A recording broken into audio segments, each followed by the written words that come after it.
Okay, so this is our functional groups test.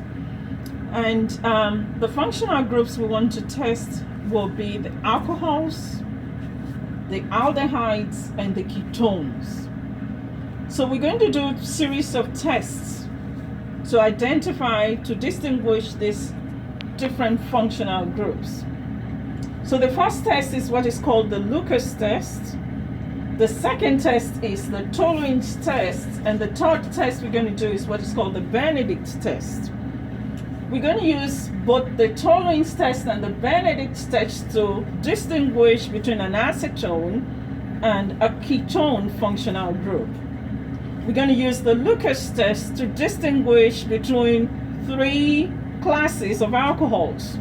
Lucas test is for the identifications of alcohols, but we're going to distinguish between the classes of alcohols, whether we have a primary alcohol, a secondary alcohol, or a tertiary alcohol. So for each of the tests, whether Lucas, tolerance, or Benedict, we have unknowns. For the Lucas test, we have unknown A.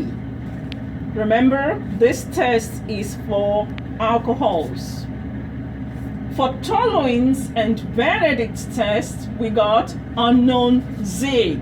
Z like in zebra. And the tolerance and the Benedict test is to distinguish a ketone from an aldehyde. So we will have one unknown Z with respect to tolerance tests and Benedict tests. For the Lucas test, we only have unknown A. Our unknown A is going to be an alcohol.